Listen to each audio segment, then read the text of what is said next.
내가 야곱은 사랑하고 에서는 미워하였다 하심과 같으니라. 아멘. 오늘 말씀을 통해서 여러분 인생에서 인생관을 주님 앞으로 새롭게 정립하는 은혜 예배가 되기를 원합니다.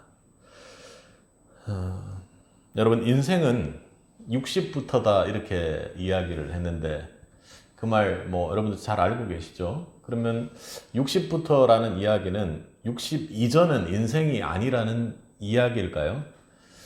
어쩌면 그 얘기는 우리 나이 한 60 정도가 되면 인생의 대격변이 일어나는데 그때 저는 아직 다가오고 있는 때라 좀 기대가 되긴 합니다만 그 인생 60에서 내 신변의 어떤 큰 변화라든가 내 육체의 큰 변화라든가 그런 것들이 있는 것은 아닐 것 같습니다. 아마도 그때 60대면 여지껏 살아왔던 인생관과 그리고 그 이후에 살아가야 될 인생관이 매우 크게 격변하는 시기가 그 즈음이 아닌가 그런 생각을 합니다. 아마 사회적인 나이로 봤을 때 60 정도면 이제 사회에서 은퇴해야 하는 나이이기 때문에 은퇴를 준비하며 새로운 인생의 2막을 시작해야 되는 그런 인생관으로 바뀌어야 하는 것 아닌가 그런 생각을 합니다. 여러분이 잘 아는 연세가 꽤 되신 그 김영석 교수님께서 하시기를 인생의 60까지는 내가 하나님께서 주신 육신으로 각자의 자리에서 엄청 열심히 일을 하고 그리고 가정을 먹여 살리고 벌고 나서 그렇게 살다 보니 열심으로 가정을 먹이고 입히고 생육하고 번성하게끔 그렇게 하면서 얻게 된 그 무언가를 다시 60 이후에는 새롭게 그 인생을 살 사람들에게 영향력을 끼치고 이야기하게 되고 또 그런 노하우들이 그들에게 영향을 주고 선한 영향력을 끼치게 되는 시기라고 크리스찬의 한 사람으로서 그렇게 이야기를 했습니다. 여러분의 인생관은 어떠십니까? 그 교수님께서 이야기하고 그리고 인생은 60부터다 했던 그 말에는 우리 인생에 있어서 인생관이 너무나도 중요하다. 그 인생관이 있느냐 없느냐에 따라서 그것이 인생이냐 아니냐를 바꿀 정도로 그렇게 이야기를 하는 것입니다. 어떻게 사느냐 하는 것은 참으로 중요한 문제입니다. 그런데 크리스찬에게 어떻게 사느냐는 가장 먼저 무엇을 위해 사느냐가 결정될 때 어떻게 사느냐의 문제, 인생관의 문제가 결정될 것입니다. 여러분 지난주 우리가 그리스도 중심으로 살면서 이 시대를 살리기 위해 그리스도 중심으로 기도하게 되었다는 것이 보통 사람의 인생관하고는 전혀 다른 것일 것입니다. 우리가 어떻게 인생을 사냐 하는 것은 우리의 인생관이 어떠냐 하는 것은 내 마음의 중심에 내가 무엇을 위해 살고 있는가 하는 것일 것입니다. 그렇게 인생관은 내가 무엇을 위해 사느냐에 따라 그렇게 바뀌게 될 것입니다. 저도 인생관이 완전히 바뀐 사람 중에 한 사람일 것입니다. 하나님 보시기에 그래야 할 텐데 제 느낌에 제 인생이 그렇게 60대에나 오게 될 그 격변이 주님 만나면서 그렇게 바뀌게 된 것 같습니다. 저는 돈을 벌기 위해서 그렇게 돈을 목적으로 그렇게 살았습니다. 그리고 이 땅의 행복이 무엇인지 그리고 가족들과 잘 먹고 잘 살고 편안하게 그렇게 사는 것이 최고의 가치라고 생각하고 거기에 맞추어서 인생관을 설계하고 살았던 사람입니다. 그러니까 짧게 보았던 것이죠. 그런데 예수님을 만나고 나니까 그 끝을 보는 사람으로 바뀌게 되었습니다. 나의 죽음 이후 그 끝은 어떻게 될 것인가? 그리고 더 나아가서는 천국에 대한 소망을 바라보며 영원을 소망하는 사람으로 바뀌게 되었던 것이죠.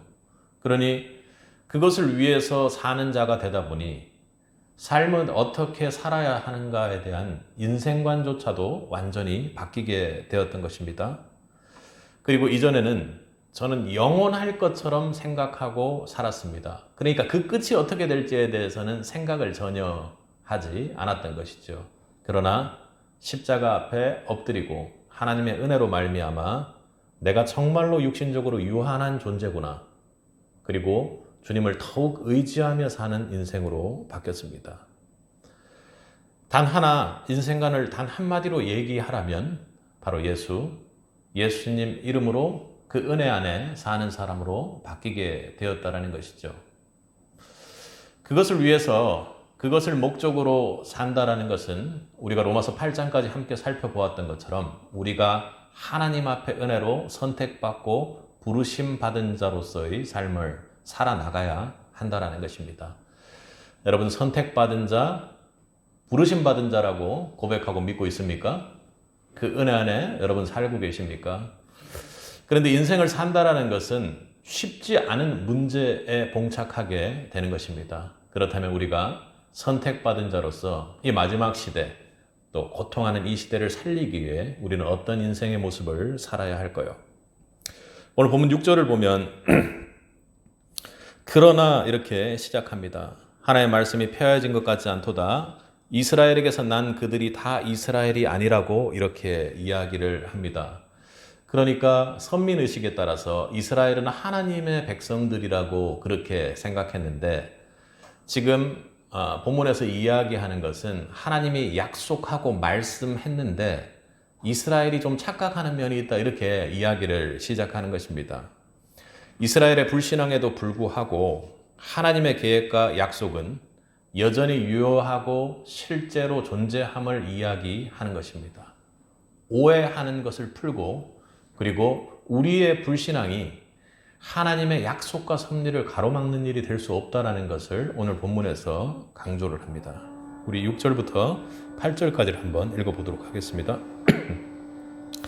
그러나 하나님의 말씀이 폐하여진 것 같지 않도다. 이스라엘에게서 난 그들이 다 이스라엘이 아니요 또한 아브라함의 씨가 다 그의 자녀가 아니라 오직 이삭으로부터 난 자라야 내 씨라 불리리라 하셨으니 곧 육신의 자녀가 하나님의 자녀가 아니요 오직 약속의 자녀가 씨로 여기심을 받느니라. 아멘. 여기서 바울은 하나님의 약속이 실패하지 않았음을 강조합니다. 이스라엘의 혈통을 따른다고 해서 모두 참된 이스라엘이 아니며 아브라함의 모든 후손이 하나님의 자녀로 인정되는 것이 아니라 육신의 자녀와 하나님의 약속의 자녀를 구분해서 믿음을 통해 이어진 하나님 구속사의 선택된 백성들에 대한 이야기를 하기 시작하는 것입니다. 다. 그러니까 겉으로 보기에 유대인처럼 혈통을 가지고 있다고 해서 육신적으로 난 자가 하나님의 자녀가 아니라는 얘기를 하고 있는 것입니다. 여러분, 하나님의 자녀가 되는 것은 만약 이스라엘 사람들만 하나님의 자녀라면 우리가 지금 하나님을 믿는다고 고백하는 그것은 정말 헛것이 된다는 것 아닙니까? 그것에 대해서 예수 그리스도 부활의 주님을 직접 만난 바울은 그렇지 않다 하고 이야기하는 것입니다. 하나님의 약속과 그리고 하나님께서 하신 선택과 그리고 우리는 알 수 없지만 하나님께서 그 선택을 통해 이루어 나가는 그 섭리의 과정들 안에 약속의 자녀들이 들어가 있게 된다는 것입니다. 그 자녀가 바로 하나님의 참된 자녀라고 하는 것이죠. 오늘 말씀을 좀 길지만 다 살펴봐야 될 것 같은데 한번 보죠. 그거에 대한 예로 9절부터 10절을 한번 읽어보겠습니다. 약속의 말씀은 이것이니 명년 이때 내가 이르리니 사라에게 아들이 있으리라 하심이라. 그뿐 아니라 리브가가 우리 조상 이삭 한 사람으로 말미암아 임신하였는데, 그러니까 하나님께서는 이삭에게서 난 자라야 내 씨다 이렇게 했습니다. 우리는 그 반대편에 있는 자식은 뭔데 하는 것들에 오히려 궁금해하지만 하나님의 구속의 역사를 쓰기 위해서는 내 약속의 자녀, 그 약속의 자녀를 통해서 하나님의 주권과 선택을 통해서 하나님의 구원의 역사를 이루어 나가신다는 것입니다. 그리고요, 대를 잇는 것뿐만 아니라 우리 11절을 한번 읽어보겠습니다. 그 자식들이 아직 나지도 아니하고 무슨 선이나 악을 행하지 아니한 때에 택하심을 따라 되는 하나님의 뜻이 행위로 말미암지 않고 오직 부르시는 이로 말미암아 서게 하려 하사 12절입니다. 리브가에게 이르시되 큰 자가 어린 자를 섬기리라 하셨나니. 아멘. 단 한마디로 말하면 하나님이 다 계획이 있으셨다라는 겁니다. 다 이유가 있으셨다라는 겁니다. 하나님께서는 우리는 알 수 없지만 계획하시고 하나님의 약속을 성취해 나가시면서 그렇게 인류 구속의 역사를 이루어 나가신다는 말이죠. 그리고 오늘 본문에 12절에서 이야기하는 것처럼 큰 자가 어린 자를 섬기리라 하셨다 이렇게 했습니다. 그러니 어떤 일이 일어난 것도 아니고 태어나지도 않은 상황에서 하나님께서 이 모든 것들을 선택하고 결정하셨다고 그렇게 이야기하는 것입니다. 그러니 내가 좀 더 잘한다고 해서 내가 무언가를 못한다고 해서 하나님께서 하나님의 선택을 미루시거나 변개하실 일이 아니라 하나님이 주권적으로 어떤 조건에 의해서가 아니라 하나님의 절대적인 주권으로 우리의 인생을 결정해 나가시고 선택해 나가신다라는 것입니다. 여기에 아멘 할 수 있는 자가 하나님께 선택받은 자라고 오늘 본문은 이야기하는 것입니다. 하나님의 선택은 오로지 하나님께서 어떤 조건에 의해서 선택하는 것이 아니라 하나님의 주권대로 하나님 뜻대로 선택해 나가는 인생을 말하는 것입니다. 내가 하나님께 선택받은 자라는 고백은 나의 뜻, 어떤 조건, 어떤 공로, 혹은 내가 너무나도 연약해서 나의 못남 때문에 하나님이 선택하고 선택하지 않는 그런 역사가 아니라 오로지 하나님 뜻대로 나의 상황이나 나의 상태와는 상관없이 하나님께서 선택하셔서 우리를 이끌고 가신다라는 것입니다. 그리고요, 그 구속의 역사로 영적으로 계속해서 영적 자녀들을 낳아 그렇게 구속의 역사를 이어가신다는 말이죠. 야곱과 에서의 사례를 통해서 하나님의 선택과 인간의 행위와 공로가 전혀 무관하다라는 걸 지금 바울은 이야기를 하는 것입니다. 그게 유대인들에게는 너무나도 중요한 일이기 때문에 바울이 그렇게 설명하는 것이죠. 하나님의 뜻에 따라 야곱은 사랑받고 에서는 미움받았다고 기록된 것처럼 하나님의 주권적 선택은 인간의 선이나 악에 의존하지 않는다고 오늘 본문에서 바울이 이야기하는 것입니다. 하나님의 부르심과 선택이 오직 하나님의 뜻에 달려있고 하나님의 절대적인 주권에 달려있다는 것을 바울은 지금 고백하고 있습니다. 이것이 신앙으로 고백될 때 여러분의 인생에서 하나님께서 선택하시고 하나님의 섭리하시는 그 역사가 내 인생에서 찬란하게 펼쳐질 것이며 그것을 내가 잠잠히 바라보게 되는 것이죠. 우리 택자는 인생에서 하나님의 절대 주권을 인정해야만 합니다. 그런데 그게 잘 안 돼요. 우리의 죄인됨 때문에 그게 정말 잘 안 됩니다. 그런데 더욱 놀라운 것은 우리가 예수 그리스도를 믿고 구원받은 자로서의 택자로서 인생을 살아간다고 하면서도 구원에 있어서도 그것을 제대로 믿지 못하는 경우들이 많습니다. 우리 14절에서 16절까지를 한번 읽어보겠습니다.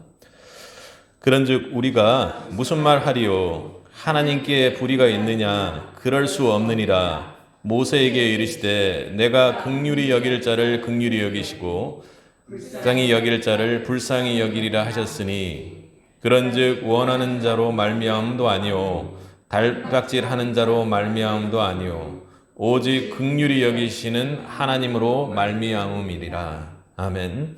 구원에 있어서 전적으로 하나님의 긍휼하심, 하나님의 인자하심, 하나님의 선하심, 하나님의 사랑으로 말미암아 구원이 이루어진다라는 것을 바울은 이야기하는 것입니다. 그러기에 택자의 인생은 하나님께 완전히 저당 잡힌 인생이요, 하나님께서 절대적인 주권을 통해서 이끌 수 있는 강한 권한, 완전한 권한을 가지고 계신 분임을 바울은 고백하는 것이죠. 그러니 지금 여기에서 말하는 것은 하나님께서 긍휼히 여기고 싶기 때문에 긍휼히 여기시고 긍휼히 여기지 않을 자를 긍휼히 여기지 않는 게 대체 무슨 문제가 있느냐 이렇게 이야기를 하는 것입니다. 왜요? 우리 인생에서의 모든 절대적인 주권은 하나님 앞에 있음을 바울은 인정하고 전제하고 살아야 된다는 것을 이야기하는 것입니다. 여기에서 내가 원한다고, 내가 너무나도 열렬히 원한다고 긍휼히 여기시는 것이 아니고 내가 하나님을 향해서 다른 박질하면서 뛰쳐가든 또 그런 의미는 아니겠지만 반대편으로 하나님을 향해서 막 달려가려고 그렇게 애를 쓸지라도 결국에는 하나님께서 선택하셔서 은혜 안에서 그를 이끌고 나아가신다라고 고백하는 것입니다.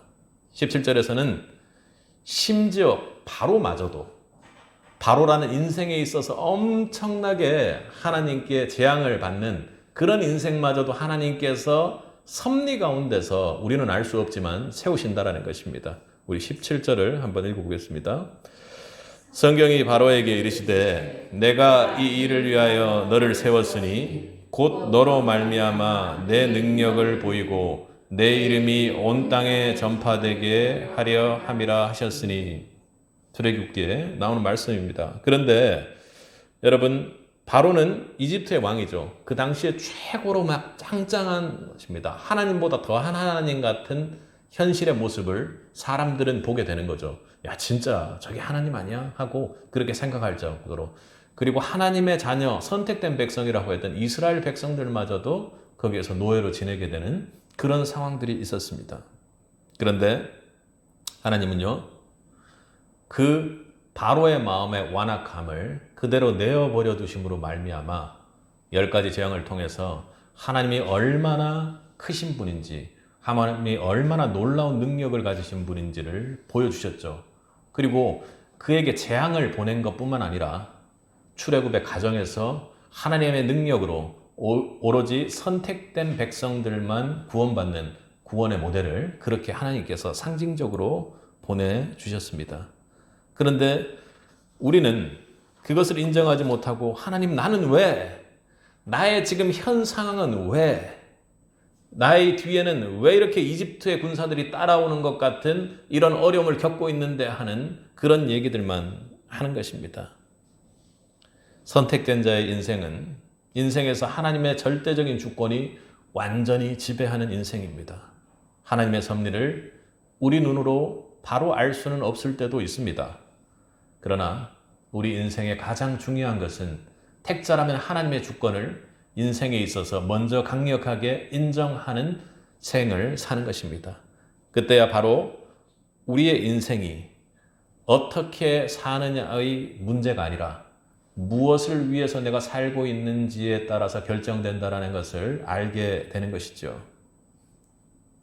하나님의 섭리는 우리의 구원의 여정, 그리고 주님을 다시 만나는 그날까지 주권적인 존재로서 우리의 인생을 간섭하고 섭리하는 인생임을 고백할 수 있길 바랍니다.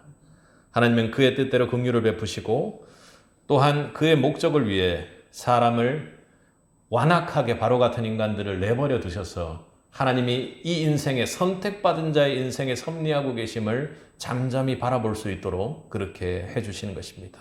이것은 하나님의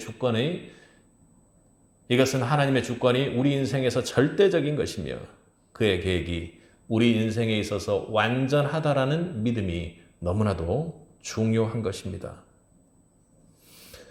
우리의 문제는 그 절대적인 주권 안에 여전히 삶 속에서 계속된 지분권을 요구한다라는 것입니다. 여러분, 여러분 인생에서 하나님 오늘 기도 드릴 때도 범사의 감사에 대한 대표 기도를 드렸는데 감사한 일을 정말 감사하고 계신가요? 여러분 인생, 저는 뉴스나 이런 것들을 보면 내 인생은 왜 이렇게 괜찮을까 이런 생각을 합니다. 내 인생은 왜 이렇게 괜찮지? 너무나도 좋다 이런 것도 있지만 어떻게 저런 사람들은 삶 속에서 저렇게 어려움과 분란과 그리고 범죄나 혹은 자연재해를 통해서 사람이 그냥 사라지거나 심지어는 요즘은 역주행이나 급발진 때문에 사람들이 너무나도 황망하게 죽어가는 그런 모습 보지 않습니까? 야, 저런 일이 나에게 만약에 일어난다면 저 어떻게 되는 걸까 하는 그런 생각들을 해보기도 합니다. 상황이 어려운데 상황이 어려워서 목숨을 끊고 극단적인 선택을 한다거나 잘못된 일의 방향으로 가는 사람들도 있지만 이 땅의 삶이 녹록지 않음에도 불구하고 복음을 전하기 위해 그리고 하나님의 은혜 안에서 예배드리는 삶을 살 수 있다는 것은 너무나도 놀라운 일이라는 생각이 듭니다. 그리고요, 해준 것 없지만 아이들이 아주 강력하게 때로는 이 땅에서의 아이들보다도 더 세게 그렇게 잘 자라고 또 그리고 하나님께서 은혜로 아이들의 머릿속에 지혜를 주시는 것 같다는 그런 생각들 듭니다. 물론 많이 부족할 때가 많지만요. 그리고 이렇게 좋은 사람들과 함께 예배를 하고 또 그리고 예배하면서 이렇게 접하고 동역자처럼 만나게 되는 사람들의 삶조차도 정말 이런 사람들 요즘 세상에 만나기 힘들다 하는 그런 사람들을 만나게 해주시니 그 또한 너무 큰 은혜라고 생각합니다. 그리고요, 우리가 이렇게 예배당 안에서 예배를 드리고 있는 이 시간 너무나도 행복하고 감사한 일이 아닙니까? 그죠? 나라를 떠나보니까 더 그렇게 아마 느끼셨을 겁니다. 그런데 우리 인생을 돌아보면 이렇게 감사가 있는데 범사에 감사하라고 대표 기도를 해야 내가 범사에 감사하고 있지 않는가 하는 것처럼 당연하게 느낄 때가 참 많습니다. 여러분 인생이 당연하게 느껴지십니까? 오늘 대표 기도 올렸던 것처럼 내가 범사에 감사하지 못했음을 철저히 회개하는 한 주 되기를 바랍니다. 우리가 하나님께 축복을 받으면 하나님의 선택된 자라는 것에 대한 자긍심이 너무나도 지나쳐서 자만심, 교만이 되어서 그것이 너무나도 내 인생에서 당연한 것이라고 생각합니다. 여러분, 이 모든 것은 하나님이 해 주심을 고백할 수 있길 바랍니다. 내 인생에 그리고 이 시대에 이 민족의 주권적인 그 절대적인 주권을 가지고 계신 분은 오로지 하나님 한 분뿐이다 하고 고백할 수 있는 인생이 행복한 인생인 줄 믿습니다. 성도는 하나님의 절대적인 이런 주권을 인정하는 것이 인생이 되어야 하는 것이죠. 하나님께 구원받았고 하나님의 자녀입니다. 그럼 어때요? 절대적인 주권으로 하나님께서 그렇게 하니까 나는 아무것도 안 해도 됩니까? 맞아요. 꼭 그런 뉘앙스의 말 같습니다. 그냥 하나님께서 해주시는 것이 당연하다고 생각하고 그렇게 살면 되는 것입니까? 그렇다면 우리는 하나님과 함께하는 이 구원의 여정 가운데 하나님의 은혜 안에서 하나님의 약속의 말씀, 하나님이 어떤 방향으로 나를 이끌어가기 위해서 주시는 그 약속의 말씀을 붙잡고 그 약속의 말씀 앞에 하나님의 절대적인 주권을 인정하고 그 주권 앞에 나를 엎드려서 겸손히 순종하며 나아가야 하는 것입니다. 그런데 자꾸 내 생각이 내 인생을 지배하는 것이죠. 그리고 우리는 반문합니다. 내 인생은 대체 왜 이런가? 왜 나만 이런가? 나는 특별해야 되는데 왜는 내 인생은 요따구로 만드셔가지고 날 이렇게 힘들게 만드시는가 하고 그렇게 반문할 때가 많다는 것입니다. 다른 사람은 저렇게 세우는데 나는 왜 이렇게 만드시나? 그리고 또 내가 정말 하나님으로부터 높임을 받고 있는 상황임에도 불구하고 전혀 그것은 생각지도 못하고 아니 하나님이 살아계시다면 저 사람은 왜 저렇게 불쌍하게 만드는 건데 하고 하나님을 원망하고 탓하는 것이 우리의 인생이라는 것입니다. 하나님 절대적인 주권을 인정합니다 하고도 돌아서면 겸손히 그 약속의 말씀에 고민하고 그 약속의 말씀이 무엇인지 민감하게 반응하는 것이 아니라 하나님 앞에 절대적인 주권, 그것을 조금이라도 빼앗고 당기기 위해 그 지분을 요구하는 우리의 모습이 나타나는 것이죠. 우리 19절에서 23절까지를 이어서 읽도록 하겠습니다. 혹 내가 내게 말하기를 그러면 하나님이 어찌하여 원하시느냐 누가 그 뜻을 대적하느냐 하니 이 사람아 내가 누구이기에 감히 하나님께 반문하느냐 지음을 받은 물건이 지은 자에게 어찌 나를 이같이 만들었느냐 말하겠느냐 토기장이가 진흙 한 덩이로 하나는 귀히 쓸 그릇을 하나는 천이 쓸 그릇을 만들 권한이 없느냐 만일 하나님이 그의 진노를 보이시고 그의 능력을 알게 하고자 하사 멸하기로 준비된 진노의 그릇을 오래 참으심으로 관용하시고 또한 영광받기로 예비하신 바 긍휼의 그릇에 대하여 그 영광의 풍성함을 알게 하고자 하셨을지라도 무슨 말을 하리요. 크리스찬이 여기에서 무너지는 경우가 참 많습니다. 하나님의 절대적인 주권도 인정하고 예수 그리스도 통해서 내가 구원받은 자라는 것을 인정을 하는데 내 인생에 있어서 사업이 망하는 거예요. 내 인생에 있어서 내 자녀가 제대로 잘 되지 않는 겁니다. 이 땅에 있어서 내가 무언가를 하려고 하는데 심지어는 하나님의 사역을 하려고 하는 건데도 이 땅에서 칭송받고 명예롭게 그렇게 되질 않는 거예요. 비참한 인생에 어려운 인생을 살게 되는 겁니다. 그리고 자식들이 잘 되어야 되는데 자식들이 막 범죄자가 되어버린다던가 도저히 생각하기 힘든 너무나도 힘든 그런 상황에 빠질 때가 있는 것이죠. 선택받은 자라고 했는데 왜 하나님께서 복 주시지 않고 이렇게 어렵고 힘든 인생을 살게 하느냐 이렇게 이야기를 하는 겁니다. 그리고 바로 같은 인생, 예수님을 믿지 않는 인생인데도 하나님께서 그를 잘되게 하시고 그들의 삶이 온순하게 만드시고 어려움 없이 평탄하게 만드시는 모습을 보면서 예수 믿는 나는 이런데 저 사람들은 어떻게 저럴 수가 있느냐. 그리고 또 때로는 예수 믿지 않는 사람이 극악의 상황에 빠져 있는 모습을 보면서 하나님 살아계시면 이럴 리는 없을 텐데 하고 하나님께 반문하는 인생이 된다는 것입니다. 우리 인생 가운데 어디에서 걸려 넘어질지 모릅니다. 그건 저도 장담할 수 없는 거예요. 내 인생에 있어서 가장 소중하다고 육신으로 여기고 있는 그 무언가를 내가 잃게 되거나 상실하게 되었을 때 내 정신이 어디로 빠질지 알 수 없는 것이죠. 그러나 너무 힘들고 어려운 가정 속에서도 도저히 용납되지 않고 인정되지 않는 상황일지라 하더라도 나는 그래도 이 정도까지는 아닌데 라는 생각이 들지라도 하나님이 나에게 약속의 말씀을 통해 보여준 상황과는 절대적으로 완전히 반대편에 있는 상황이 내 앞에 진행되고 있을지라도 잠잠히 하나님의 약속의 말씀을 붙잡고 겸손히 순종하며 나아갈 때 하나님께서는 그 인생을 책임지시고 역사해 나아가신다는 것입니다. 여러분, 하나님께 선택된 자는 겸손히 하나님께 순종해 나아가는 자입니다.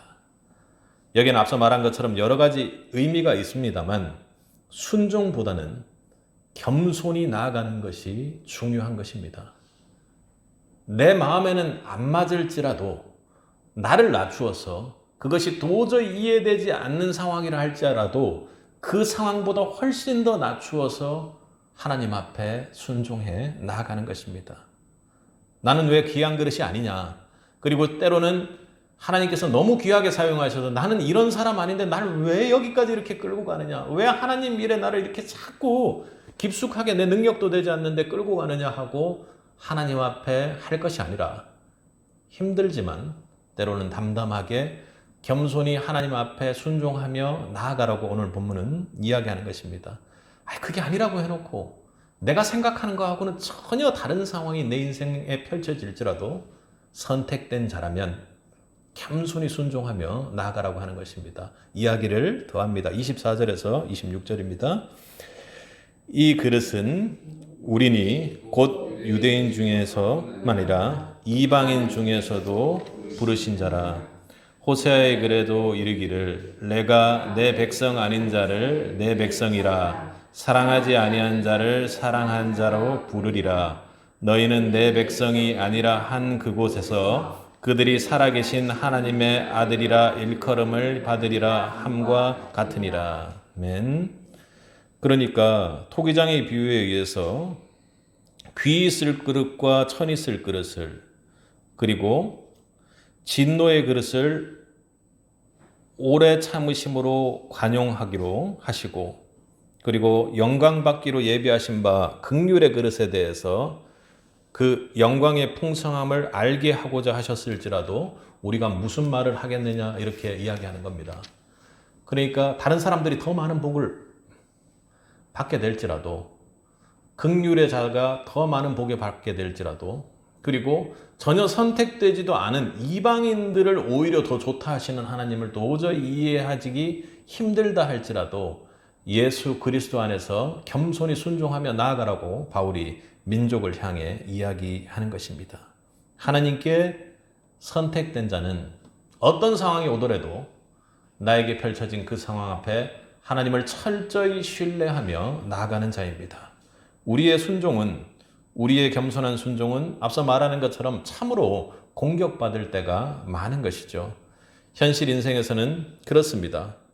보지 못하는 것을 믿고 나아가야 하니까 지금 짧게 내 눈앞에 보이는 바로의 용성함을 보고 나아가는 것이 아니라 그 끝에 재앙과 절망, 그리고 반드시 하나님께서 놀라운 하나님의 섭리로 예수 그리스도의 보혈로 우리를 구원하실 그 구원의 여정을 보고 우리가 나아가야 하므로 우리의 순종은 때로는 당장은 어렵고 공격받기가 쉽습니다.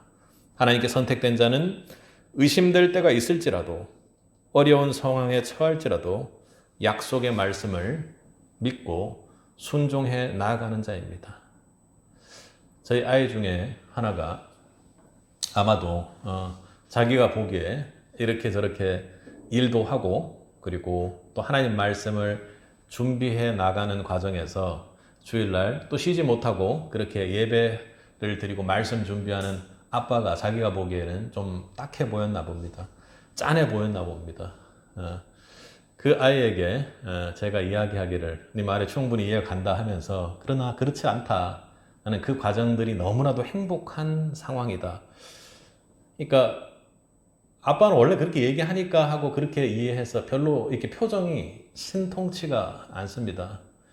그런데 이렇게 힘든 상황이고 육신으로 보기에는 네가 보기에는 그렇게 어려운 상황일지라도 이렇게 하나님 앞에 하나님이 하라고 하신 그 말씀에 약속의 말씀을 붙잡고 철저히 순종해 나갈 때 하나님께서는 그 가정에 복을 주셔.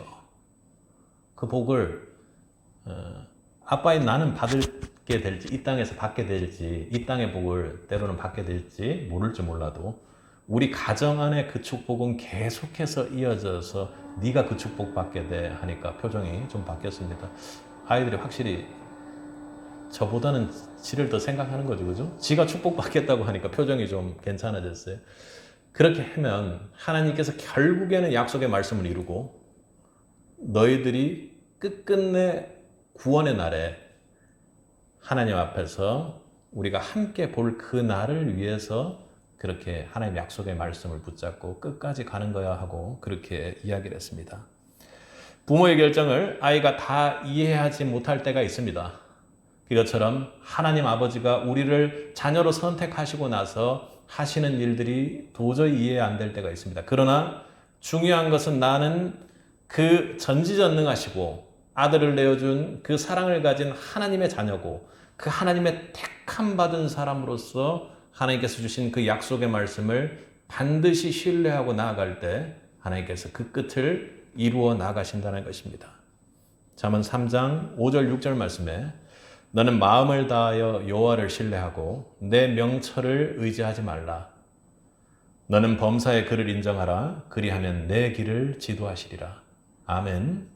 그러니 우리 인생에서 때로는 내 명철을 의지하고 싶어서 막 미칠 것 같을 때가 있을 것이고 내 명철 때문에 지금 보이는 상황들이 도저히 인정되지 않을 때 범사에 그를 감사하는 것은 불가능할지라도 하나님을 인정하기 위해 우리가 발버둥치고 애쓰는 것은 하나님께서 그 길을 분명히 인도해 나갈 것이라는 믿음 가운데 하나님의 섭리를 부르는 길임을 믿을 수 있기를 바랍니다. 우리는 내 명철을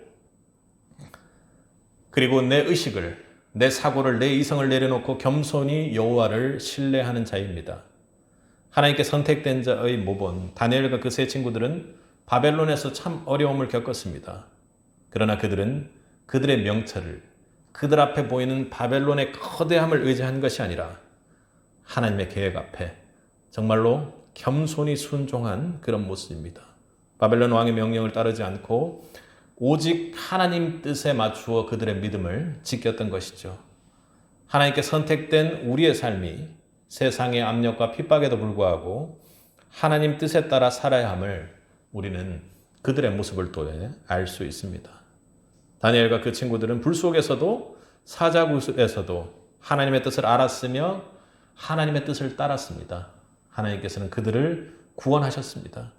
우리 입장에서 중요한 것은 하나님께서 구원하신 것을 절대적으로 믿고 사자굴 같은 상황 속에서도 따라 나가는 것입니다. 여러분 인생에서 지금 사자굴이 여러분들을 기다리고 있습니까? 그 사자굴은 내 눈에 너무나도 확 드러나서 나를 믿음으로부터 멀게 할 가능성이 높습니다. 바벨론을 향해 엎드려서 날 살려달라고 하게 될지도 모른다는 것입니다.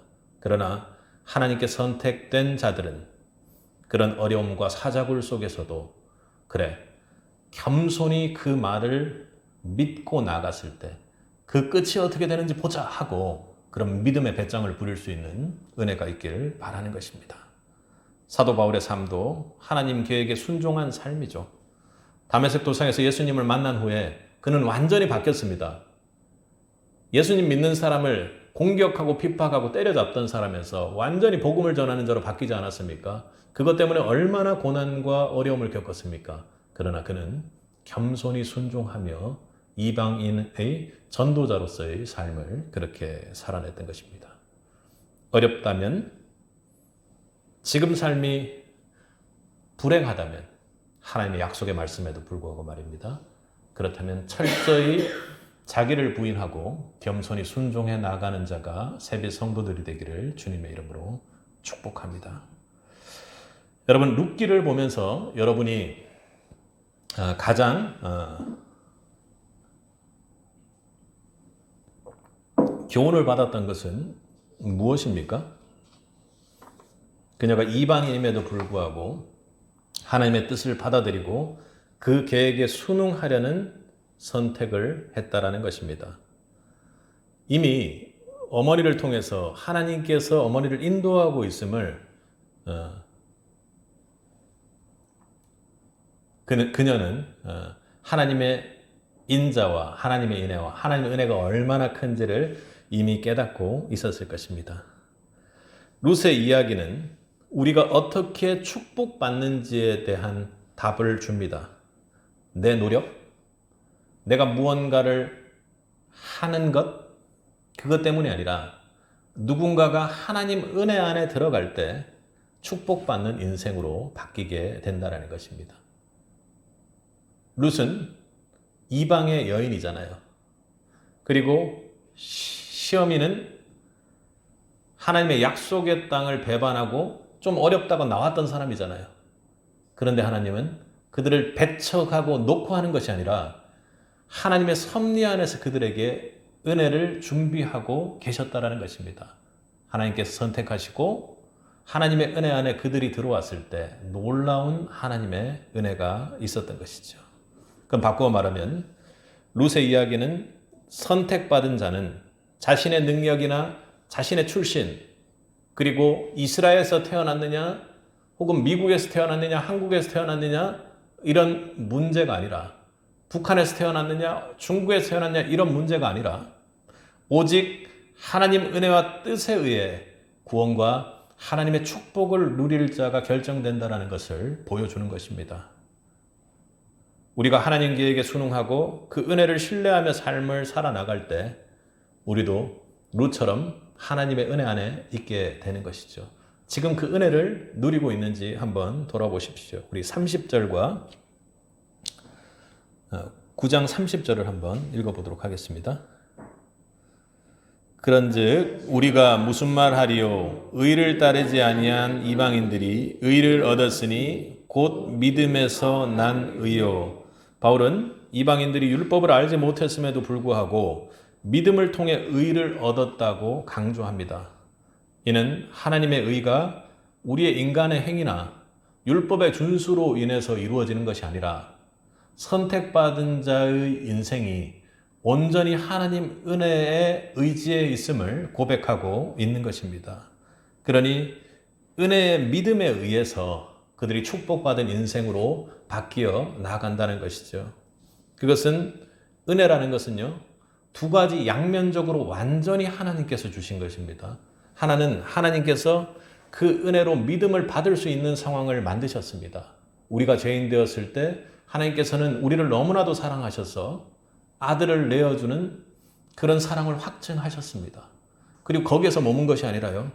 우리가 도저히 그런 말도 안 되는 복음을 믿을 수 없는 죄인 된 우리에게 하나님께서 은혜로 그 믿음이 생길 수 있도록 하나님께서 은혜로 우리를 바꾸어 주셨던 것이죠.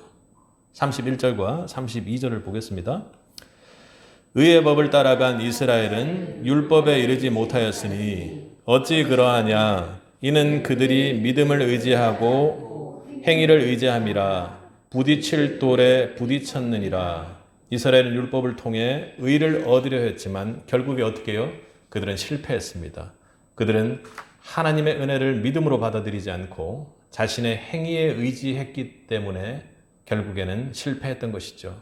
율법을 따르려는 그들의 노력은 결국 예수 그리스도라는 걸림돌에 부딪히게 만들었습니다. 그들은 율법을 지키기 위해 정말로 불철주야 애를 쓰는 사람이었지만 율법의 완성자 하나님인 예수 그리스도를, 예수님을 알아보지 못하고 예수님을 십자가에 못 박아 버린 자입니다. 하나님께 선택된 자는 하나님 은혜에 의지하는 자입니다. 택자는 다른 내 힘이 아니라 하나님 은혜에 오로지 의지해서 사는 사람이 하나님께 선택받은 자들입니다. 이는 우리가 하나님의 은혜에 의지하지 않고 자신의 노력을 통해 자신을 구원해내려고 우리의 인생의 섭리를 이끌어가려고 할 때 실패할 수밖에 없다는 것을 바울은 9장 마지막에서 보여주는 것입니다. 선택된 자의 인생은 우리가 그렇게 내 힘으로 아둥바둥 살아가면서 걸리는 걸림돌에 인생을 세우는 자입니다. 그 걸림돌이 무엇이라고요? 바로 예수 그리스도입니다. 33절입니다. 기록된 바 보라 내가 걸림돌과 거치는 바위를 시온에 두노니 그를 믿는 자는 부끄러움을 당하지 아니하리라 같으니라. 아멘. 바울은 이사야서 8장 14절 이를 인용해서 예수 그리스도가 걸림돌이 되었지만 그를 믿는 자는 부끄러움을 당하지 않을 것이라고 그렇게 말합니다. 하나님의 은혜를 믿음으로 받아들이는 자는 결코 실망하지 않을 것입니다. 결코 절망하지 않을 것입니다. 결코 심판받지 않을 것입니다. 그러나 내 힘에 의지해서 나아가고자 하는 자는 절대로 선택된 자로서의 은혜를 누릴 수가 없는 것이죠. 여러분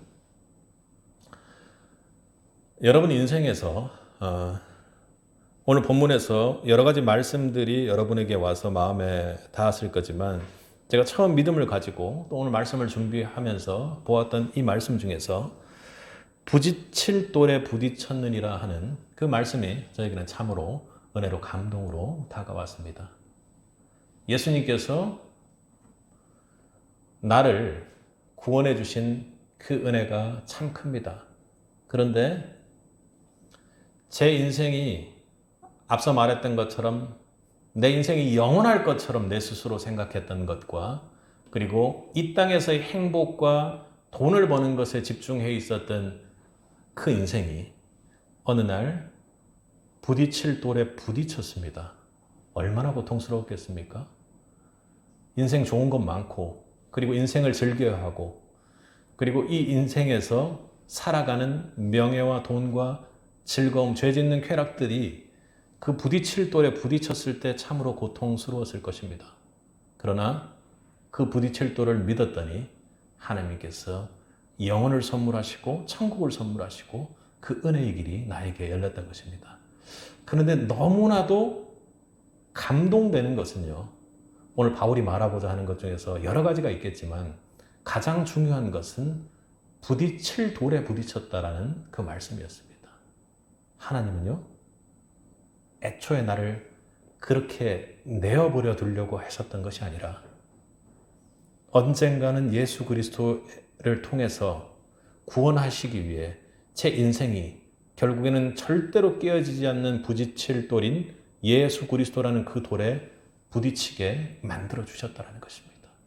그것이 하나님의 선택이고 예정이었다는 것이죠.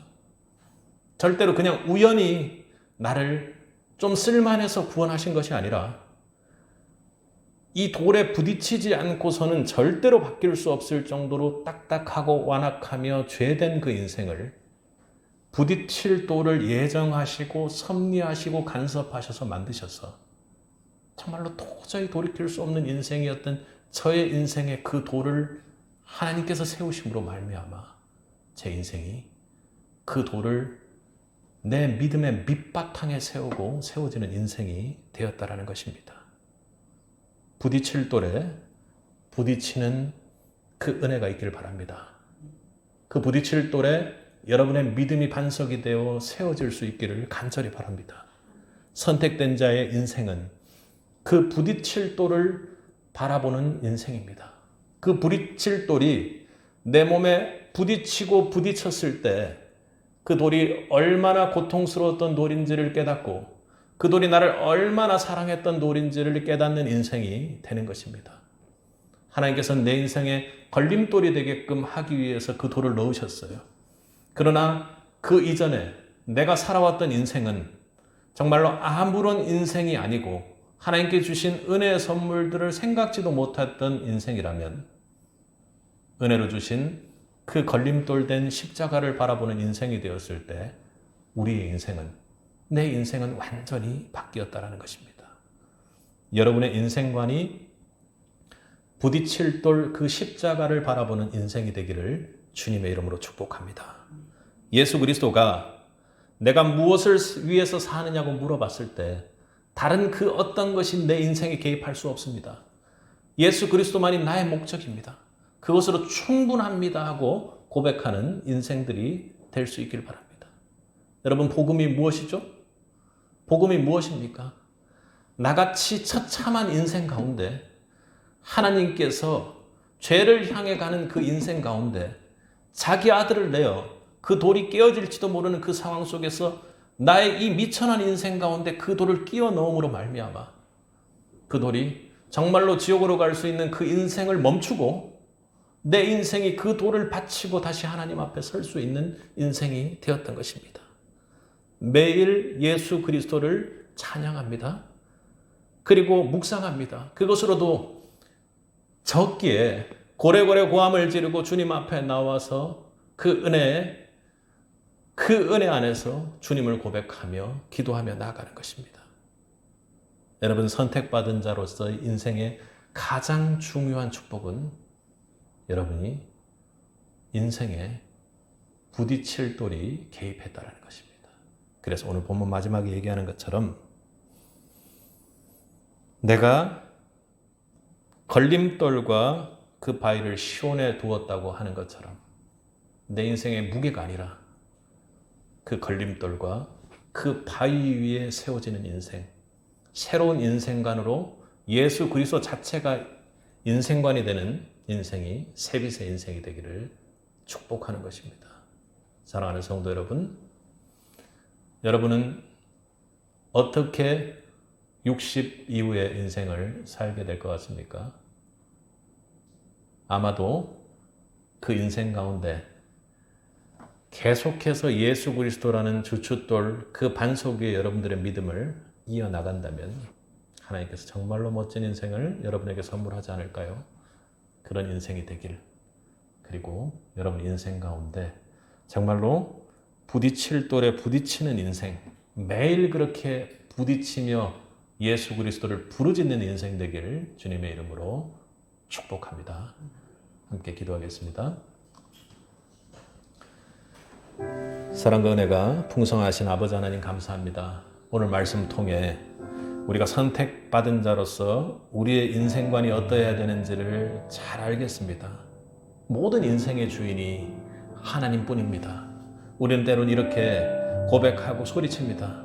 그런 인생을 돌아보면 내 인생에 조금의 지분권은 있는 것처럼 그렇게 고백하며 나아갈 때가 있습니다. 내 인생은 왜 이러냐고, 예수 믿고 이렇게 좀 잘 살면 하나님께서 축복도 내려주시고 내 인생을 뻥뻥 뚫린 고속도로처럼 그렇게 만들어주실 줄 알았는데 그렇게 되지 않는다는 속마음이 있을 때가 있습니다. 주님, 이 모든 마음들 내려놓고 겸손히 주님 앞으로 나아갈 수 있도록 주여 도와주옵소서.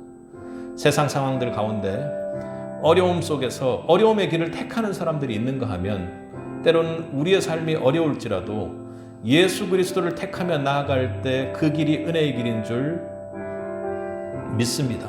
주님 오늘 말씀 주신 것처럼 정말로 심판과 죄악과 지옥으로 떨어질 수밖에 없는 우리 인생 가운데 그 인생이 더 이상 지옥으로 심판의 길로 가지 않도록 걸림돌 되어 막으시고 그 도를 딛고 일어서 하나님 앞에 나아갈 수 있도록 해주신 예수 그리스도의 은혜에 감사합니다. 정말 참참한 인생들이었는데 주님께서 내 인생에 찾아와 주셔서 손을 내미시고 그리고 마다하지 않으시고 주님을 밟고 일어설 수 있도록 주님께서 도와주셨습니다. 주님, 이 남은 인생 오로지 예수 그리스도께서 충만히 채우는 은혜가 넘치는 새빛 될 수 있도록 도와주옵소서. 선택받은 자로서의 삶이 오로지 모든 인생관의 중심이 예수 그리스도로 갈 수 있도록 우리 새빛에게 은혜의 은혜를 베풀어 주옵소서. 감사드리며 예수님 이름으로 기도드렸습니다.